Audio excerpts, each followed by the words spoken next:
Elite is Netflix's version of Gossip Girl, a Spanish show that became an international phenomenon. I don't even think Netflix expected to do as well as it did worldwide, having almost as much success as La Casa de Papel. Money Heist for you non-Spanish speakers mortals. Another internationally successful Spanish show. It touches subjects like sexuality, social classes, murder, assault, and sex, or like most of us like to refer as porn. For confusion, I'm gonna call it Elite because it's a Spanish show and that's how you pronounce it in Spanish, so Elite. I know many people who speak English call it elite, but the correct pronunciation is Elite. It's not something that bothers me, but I know some people might mention it on the comments. So season 4 just premiered last week and that's all I needed to make a video about Elite. I just needed that little push.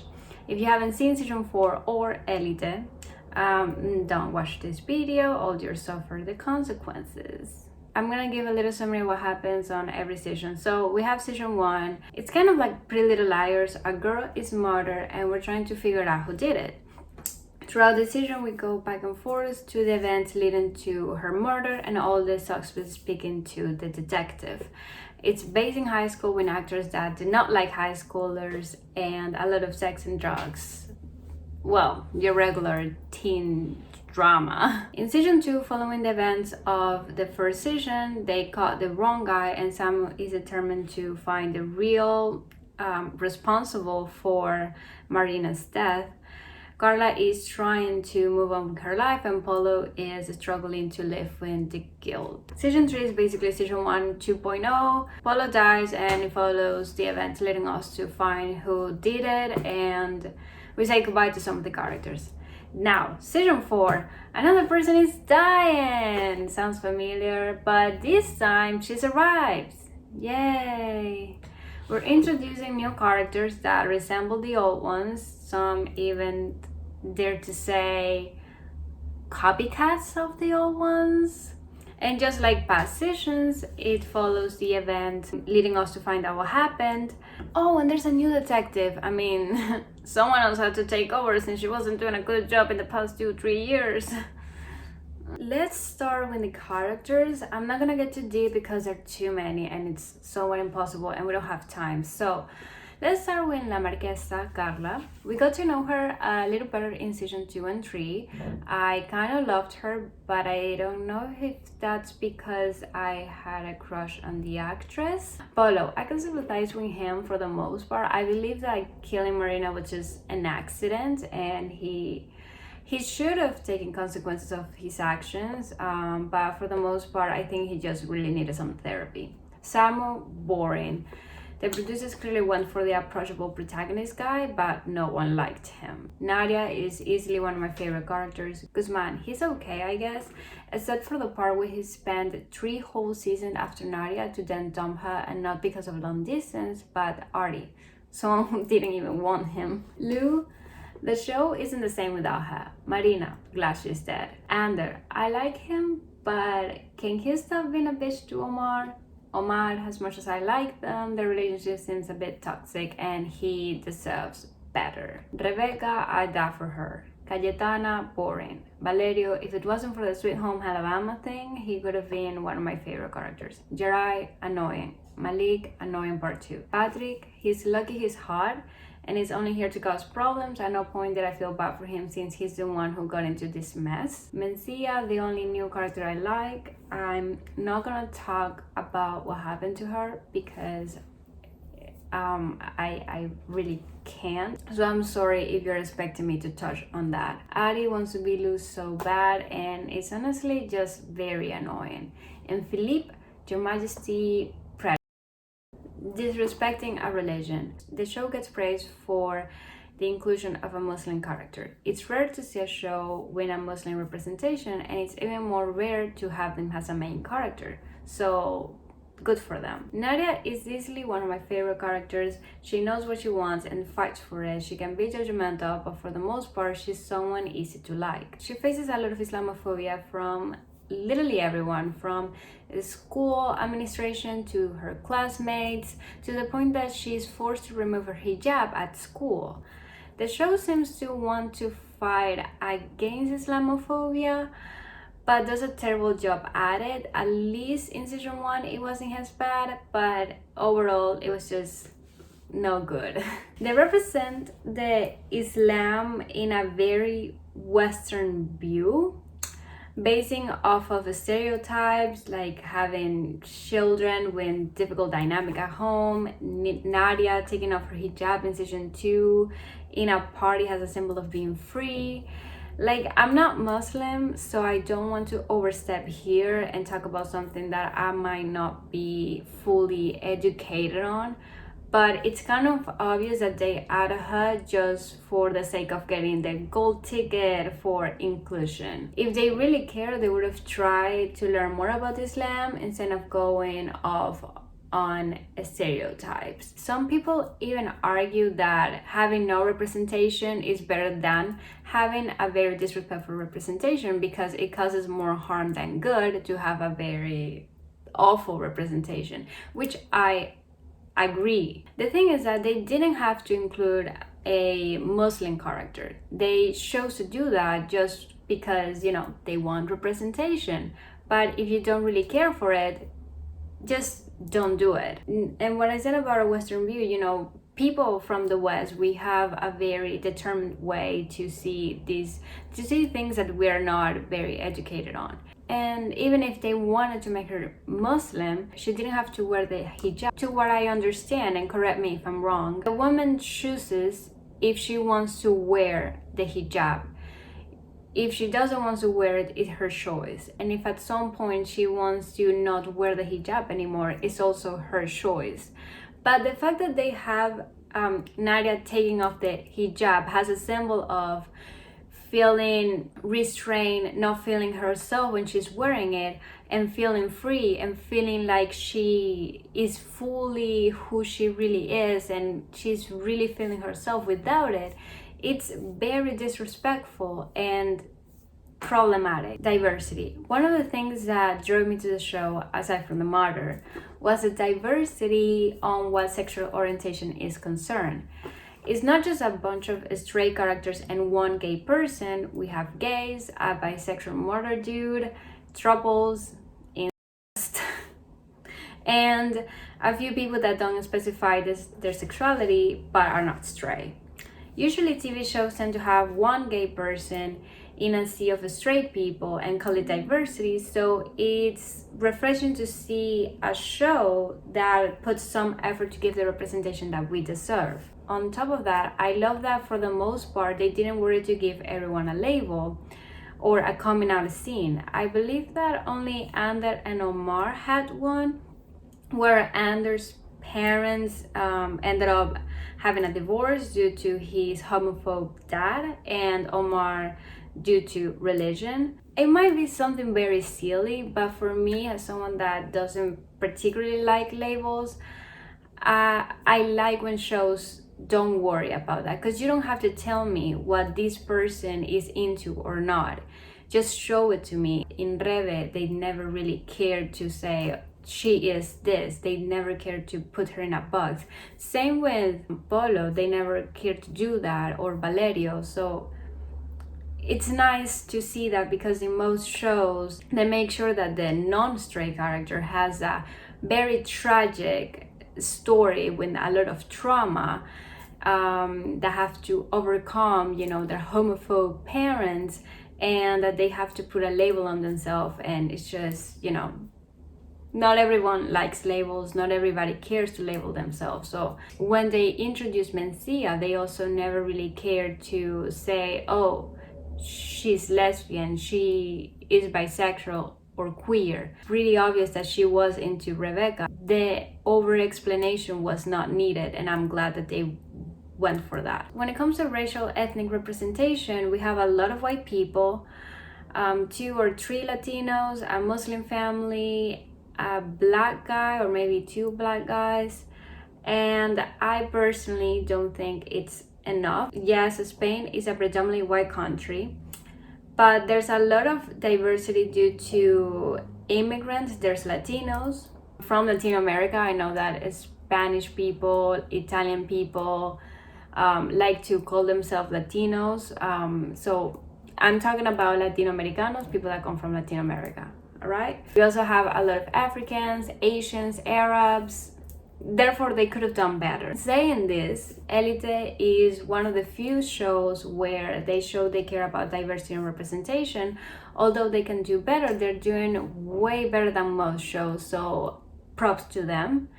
And it's worth mentioning that Spain isn't like the US. The diversity here is different, where it is, like I said, mostly white. Obviously, I'm not upper class, but it might have something to do with it, that most people from high class here in Spain are mostly white, mainly white. So I'm not mad at Elite's diversity and representation. Like I said, I'm really, for the most part, I'm very happy about it. But just because it's good doesn't mean that it can improve. Now we're getting into the juicy stuff. Hypersexualizing teens, sex and drugs. Spanish TV is way more liberal about showing skin on screen than American TV. They're not shy when it comes to showing boobs and butts, and personally, I don't mind it. For me, it's just another part of the body that doesn't need to be censored. However, we're talking about teenagers. They're supposed to be teens, minors, and although the actors are obviously not kids, they're playing kids and showing that much skin that, while of course it's not sharp, I don't believe it's okay for showing boobs and butts when the characters in questions are minors. And since we're on the subject, high schoolers don't have as much sex as TV producers think they do. It generally makes me uncomfortable to see characters having sex at least 3 times per episode. Some of us have sex in high school, some of us don't have sex in high school. Always showing teens on screen having sex and 3+ partners is unrealistic, and making them unable to be in a relationship without cheating on their partners with anything that moves is just so fucking annoying. How are you gonna make me believe that Ander and Omar, our relationship goals, are meant to be truly love each other if in every fucking season they're sleeping with other people?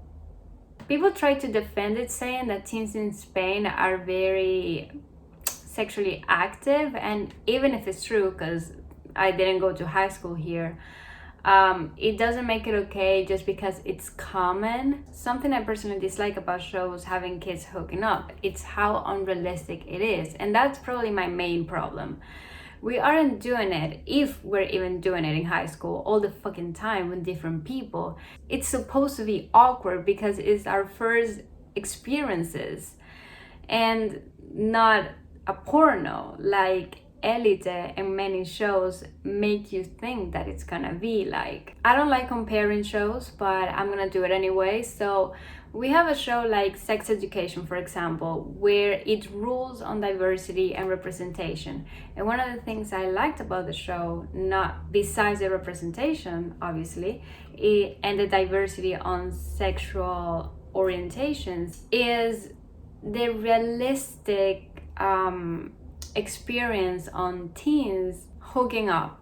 I'm gonna start saying hooking up because then I'm gonna be blipping this video way too many times and I'm gonna fucking hate myself when I'm editing. When you're a teenager, you're hooking up for the first time, and even if your second time or third time, you're not gonna be professionals.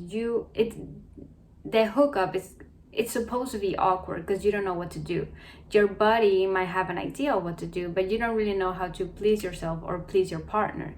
It's a learning experience that it's gonna get better as you go on, but first time, second, third time, it's gonna be not a great experience. What I liked about sex education is that they were aware of that, and that's what they showcase on their show, and it was very relatable. I know that Elite is not supposed to be relatable because who can fucking relate to Elite? Like no one, or like less than 1% of the population. But still, it's so annoying that they make these teenagers look like they're porn stars. Don't you find it funny how in every video I manage to talk about something else, like another show, another book? I truly have a talent for that. And in this season 4, they decided that, isn't enough. And they added very explicit sexual assault. And at least they took that seriously, I guess. I wish we had a content warning because it's quite graphic. I mean, Elite as a whole is very graphic, so they will need a content warning in every single episode.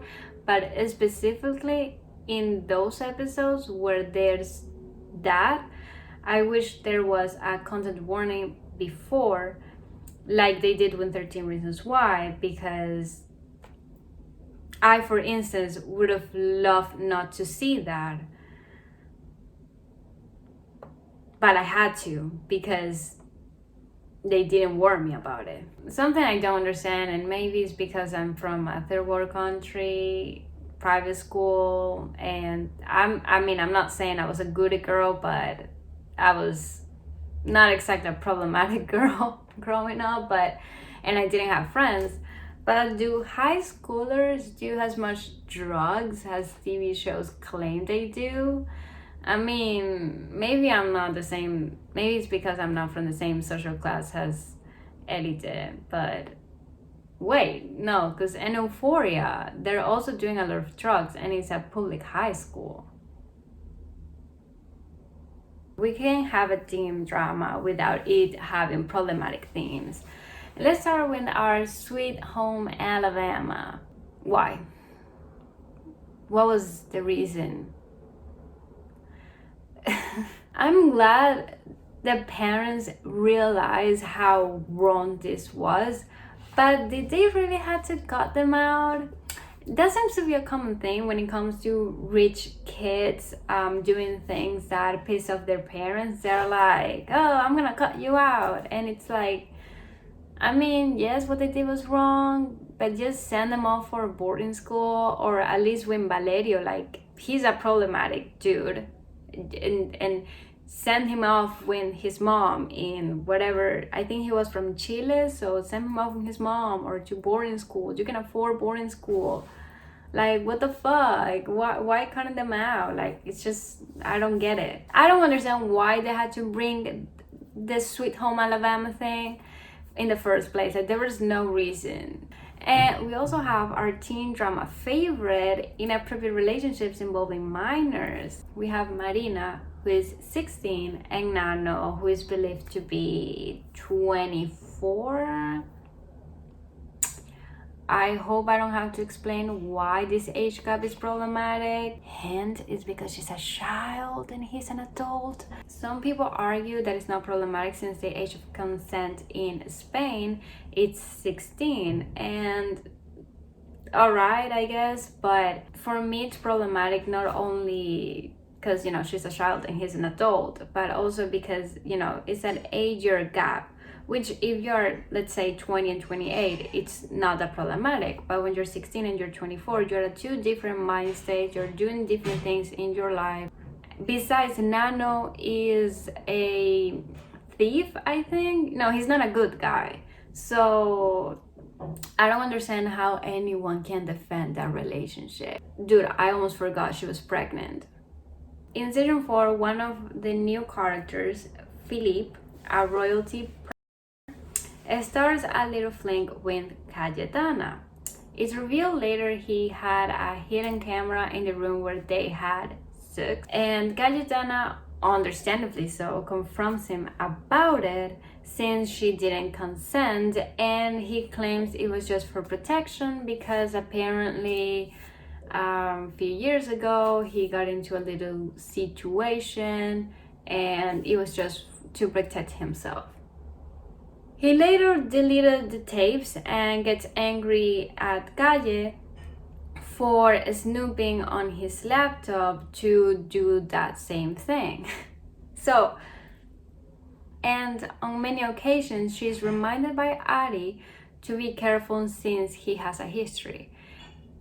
Ari pissed me off many times. I'm glad that she warned Cayetana about it, like girl support. Let me break this down a little bit about the whole taping thing. So you have consensual sex, but you film her on consensual, even if it was, even if it really was for protection. You have to, tell her, you have to let her know, like, hey, I do this because something happened. So, but you can't film someone without consent, even if it's for your own protection. Okay, both parties have to agree with it. But the thing is, like, obviously she's angry, and she's supposed to be angry because he literally did a sex tape without her knowledge. So she's 100% right to be snooping through his laptop and try to delete that, because he's the one who illegally did this. And we're talking about position of power. He's the prince, I think, and she's just a janitor. So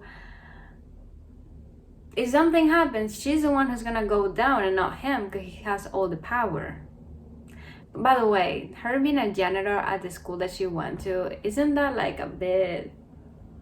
And isn't she supposed to be a child? Like, I don't know. I didn't like that she was a janitor, like in the same school that she went to. She just, I don't know. And he's the one who gets angry at her for doing that. Like, oh, and he's like, I can't trust anybody. I can't trust you. It's like, dude, she's the one who can trust you. You're the one who did the bad thing. Like, fuck off. And then, unfortunately, he forcing himself on her. Because he thought that by making out it was an open invitation to something else, when it's not. And she repeatedly says no and pushes him, and he doesn't stop until she's literally out of the car. So she had to physically get out of her situation and jumped out of the car for him to stop. And the worst part is that at the end he's like, oh, I'm so sorry. Excuse me? And like, he's asking for forgiveness, and it's like, dude, you gave her trauma, you gave her PTSD, you're her abuser, you assaulted her, and you think that I'm sorry is gonna fix that? You need to pay her some therapy. And then, like, at the end of the season, he's like calling someone, and he's like apologizing for what happened. I'm assuming it was the person who he previously assaulted. And it's like, dude, thanks for apologizing, I guess, but that's not gonna fix anything. Like, sorry for you, it doesn't really go well on a card, does it?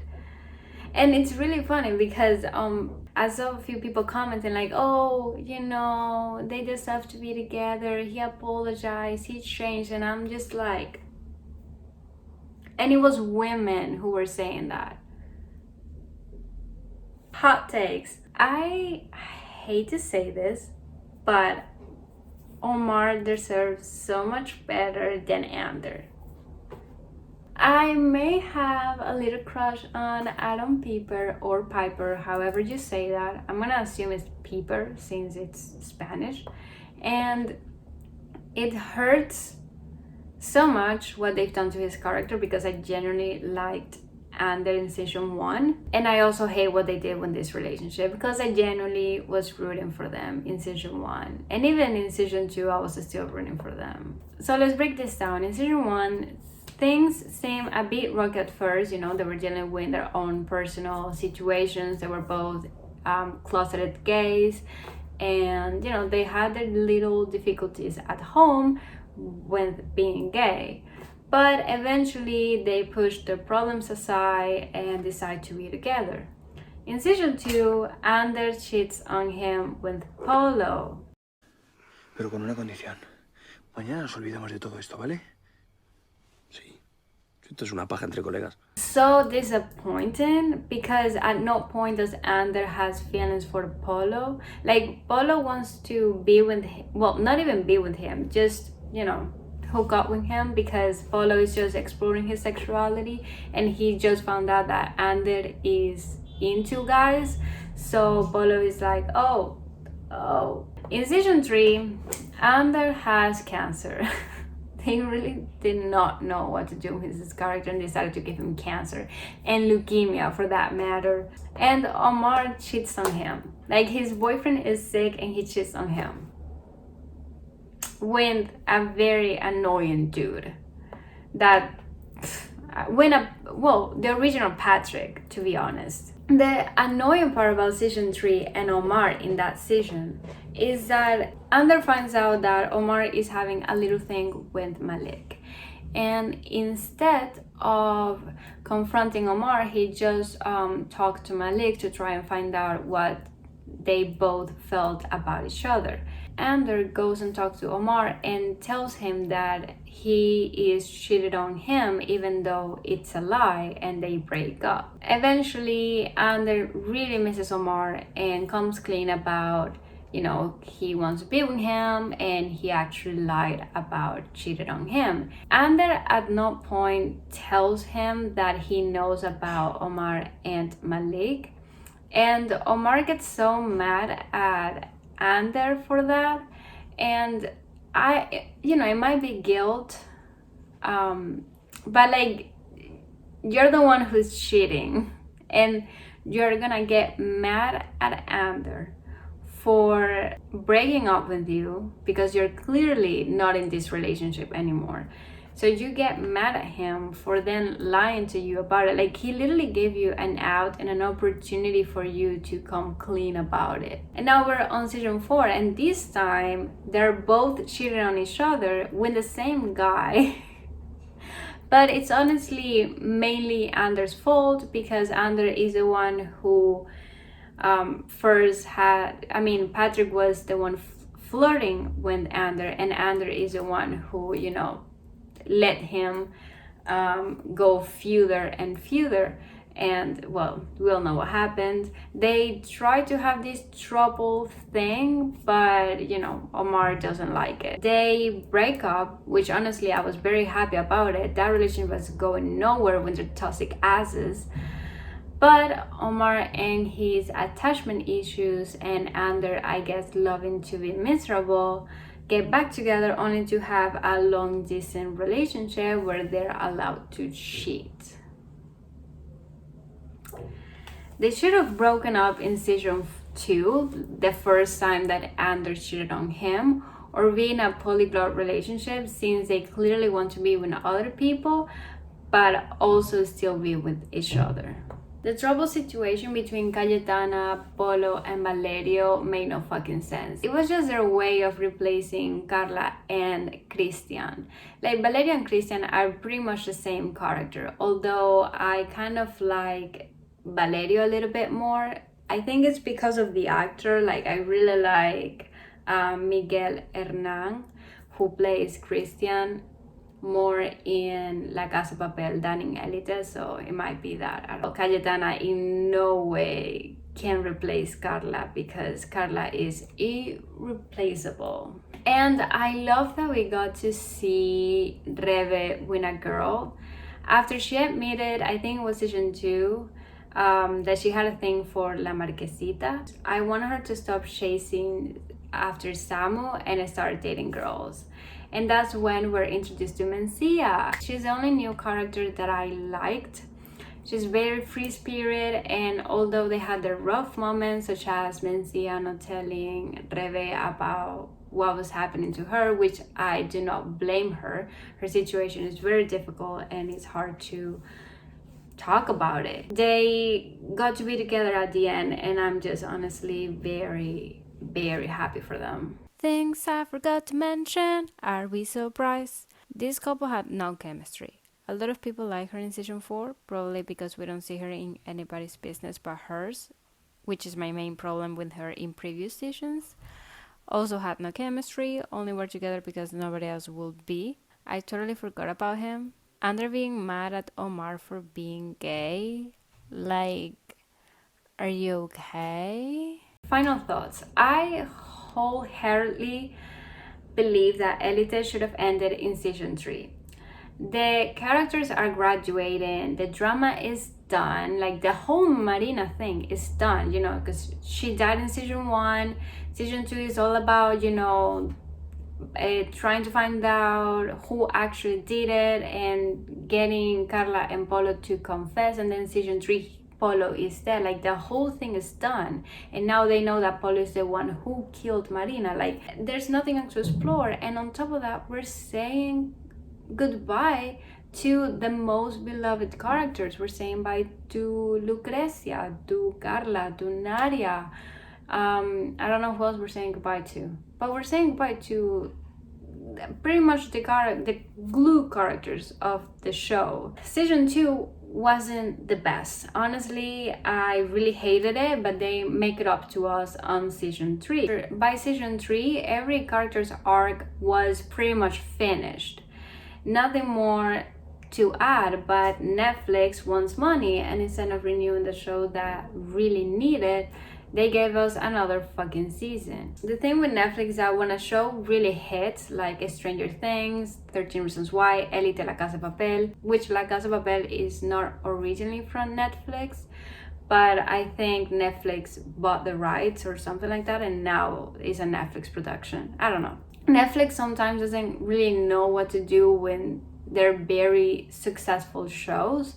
So they just gave us a season after season after season when we really don't need more seasons.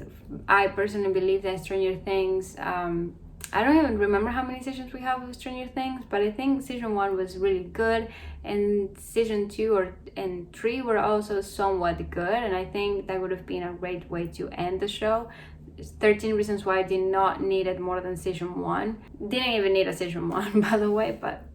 And La Casa de Papel is also being very extensive. And the thing with Elite is that all the seasons are very similar, are pretty much the same plot.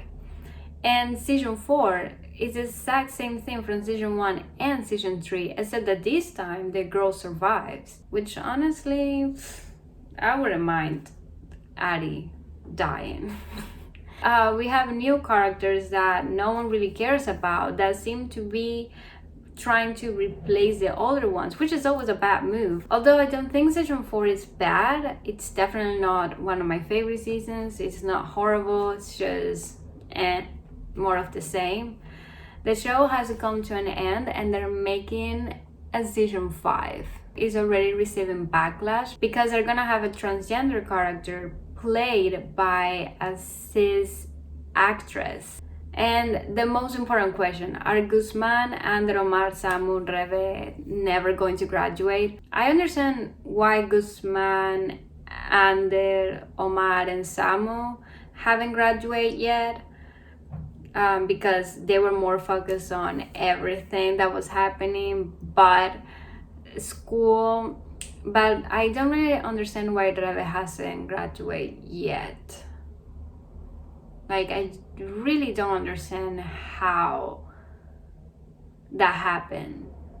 I'm gonna leave the video right here. Please let me know what you think about the show. Remember to subscribe and like this video if you did, and I'll see you guys in my next video. Bye!